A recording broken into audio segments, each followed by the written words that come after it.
head and flashed Lieutenant Castillo a dirty look. Castillo smiled and poured more scotch into his glass. After a minute or so, Wilson handed Castillo the telephone, and there followed another conversation in Spanish. Finally, Castillo put the handset back in the base. "Like father, like son, right, Castillo?" General Wilson said, smiling. "You like pulling people's chains? Your grandfather speaks English like a Harvard lawyer." "I guess I shouldn't have done that, sir," Castillo said. "I have an awful problem resisting temptation." "That, sir," Miller said, "is what is known as a monumental understatement. Your grandfather and grandmother are coming here tomorrow. I guess he told you," Wilson said. "I'm presuming he'll call you back with the details when he's made his reservations." "He has a plane, sir. He said they'll leave right after breakfast. That should put them in here about noon. What I've got to do now is arrange permission for them to land at Cairns and get them someplace to stay. I think I can probably get them in here." "They will stay in the VIP quarters," General Wilson said. "And I'll arrange for permission for his plane to land at Cairns. Or Tom will. Right, Tom?"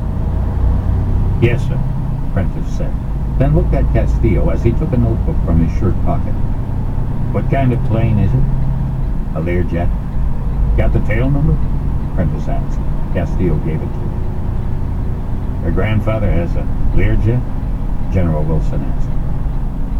"Yes, sir. And until a year ago, when my grandmother made him stop, he used to fly it himself. My cousin Fernando will be flying it tomorrow." "Your father painted a very colorful picture of his life as a wetback," Wilson said. "The benefits of a serape and sandals, how to make tortillas and refry beans. He said he played the trumpet in a mariachi band. And until just now, I believed every word." "Sir, according to my grandfather, what my father did before he joined the Army, he was booted out of Texas A&M and was one step ahead of his draft board, was fly Sikorsky's, the civilian version of the H-19, ferrying people and supplies to oil rigs in the Gulf of Mexico." "Can I get you another one of those, sir?" Miller asked, nodding at the general's empty glass. "Yes, please," General Wilson said. "This time, put a little water and some ice in it, please." "Yes, sir," Miller said. "General, may I ask a favor?" Castillo asked. "Absolutely." "Sir, I stood still for that picture because I was ordered to. My general is not a great believer in publicity. I don't know how he'll react when he sees that story, but I do know that he will. My grandfather is much the same way, sir. He doesn't like his name in the newspaper. Is there some way you can turn the idol off?" Wilson nodded. "Okay, he's off. I understand how you feel." He paused and then smiled. "I guess you really can't cast in bronze. Get the fuck out, Harry. Can you?"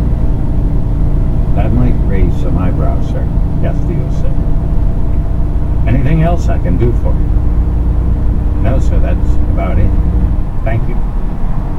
"Who is your general, Charlie? You don't mind if I call you Charlie, do you?" "Not at all, sir.